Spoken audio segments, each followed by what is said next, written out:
I'm Jody Harmon, I'm the Forever Girlfriend, and I wanted to talk to you today about the continental divide that happens in relationships. So have you ever had one of those days, the weeks, maybe even a month, maybe even a year, unfortunately, where everything just seemed to get in the way, where trial after trial, you ended up fighting a lot, you didn't know what to do, and pretty soon there's this continental divide dividing you and your husband. And you don't know how it happened, when it started, and even how to get out. And so you just keep living that way on autopilot. Well, I'm here to tell you that there is a chance for you to stop that continental divide, bring it back together, and find that love again. So some of the ways that you can do that is by the simple things you need to do is all in your thoughts and your actions in the way that you talk and treat your husband. And so when you're acting that way, and perhaps you've even pushed him away. So if you're having a really bad day, one of the things that I found myself doing once was, well, more than once, is that I actually, when I'm in that mode and trials seem to be piling high and I'm not sure what to do, and it's really frustrating and really hard, and sometimes you want to cry and sometimes you're just mad. But what I found is that sometimes I kind of just want to be left alone, because sometimes I can pull it all together and put my Barbie smile on, right? And show up for life and do the things that it's required of me. And in doing that, I actually push my husband away so that I can survive, live on autopilot, and do what I have to do to go to work, build my business, have my family, take care of my kids, be a good wife. But here's the problem.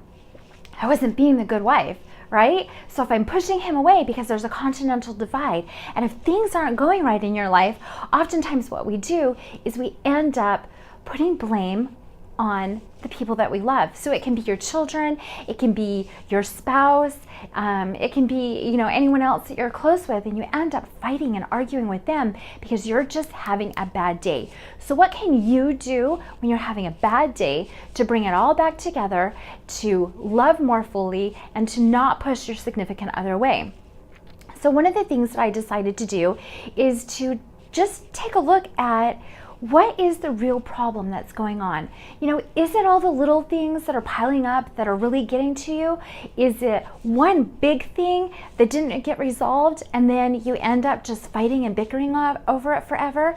So what I did is I decided to change how I viewed things and change what I could do to make my relationship better, to make my life better. And I did that by taking 100% responsibility. So whether it's the little things that are bothering you, are they really that important that you need to argue and fight over it? What is the big problem? Oftentimes what I find it's money that's a big problem. And so, is money a reason to cause an argument? Is money a reason to then nitpick about all the little different things that are going on, when in fact you need to have a real conversation about what's going on in your relationship? So how did it start? What can you take responsibility for? And what can you do to make it better? So oftentimes what I talk about is that women seem to be the instigators of making everything better in your relationship. Do you agree with that? You're here, you're watching this video, you're the one working on your relationship, and your husband may want to, your boyfriend may want to, but the fact of the matter is you're here, you're watching this video. So that tells me that you're the one that wants to make some change. You're the one that wants to make everything better. You're the one who has the power deep inside of you to make that change. So relationships do take two people. It takes two, right? But what I have found is that it takes one to make significant change. And so the way that I did that is by changing my attitude and the way that I perceive things and the things that I did. So let me give you a good example. One time my husband went out he was at work, and I called him and asked him to bring home some milk for breakfast, right? So I didn't have to go to the store. Lots of kids running around, didn't want to have to go to the store. So I said, can you please, this is exactly what I said. I said, can you please bring some milk home and whatever other snacks that you might want for your lunch. So, just go get stuff, and don't forget the milk. That's important. So when he, arrived home that evening at work, I think it was probably around 6 o'clock, he brought in milk. And I'm like, okay, where's everything else? Like, did you get snacks? And he didn't. He got milk. And, at first I was a little bit taken back. And I was a little upset because well, now I'm going to have to go to the store. Why didn't you just get the snacks while you were there? But I didn't really say anything. So I ended up spending the next, that evening, the next day, I was kind of mad and irritated with him. Like, why didn't you get the rest of the snacks so that I didn't have to go to the store again? But what I realized is that I was having a bad day. I didn't want to go to the store myself. And I then asked him to do something that wasn't necessarily on his radar. He didn't really understand what I was going through and what I was doing, and I didn't say that correctly. All I said was, can you bring home milk? So that to him just said milk and whatever else he wants. Well, he wasn't hungry at the time. I find this out later, a couple days later.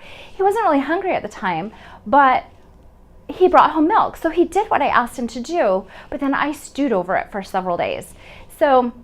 And then I ended up picking fights with him and, just blaming him for other things. And so the lesson that I learned from that is, number one, we need to be specific in the things that we ask our significant other. And we'll talk about communication another time. So if that's something that you're dealing with, you can go look at that lesson. But what I did find is that I needed to be more specific about what I wanted, what I expected, and take control of my own feelings and the way I was acting and my attitude and my reactions, right? So if I have control over how I think and how I view and what I do, then I should have control over how I treat him and then treat him better. And so again, it doesn't take two people to work on the relationship, but it does take one to make change, to take responsibility, to do what you need to do, and to make that lasting change that can really just make a huge difference. And what happens when you start making a change is then your husband will actually then start reciprocating.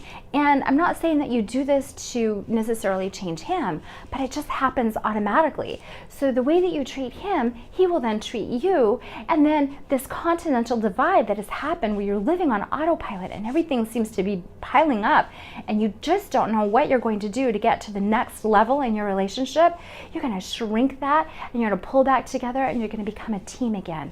And that can happen over a very short period of time with making simple changes and taking responsibility in how you act, how you behave, and how you react to different things in your relationship. So I'm going to challenge you going through the next week or even the next month, see what you can take control of in your relationship to make some change. Take 100% responsibility for how you're behaving, how you're acting, how you're reacting to different things in your relationship. What can you do to then make it better? So if you try that, let me know how it's working. Join our Facebook group, The Forever Girlfriend. I know this was a short lesson, but it's powerful. So just be the one that makes the change in your relationship.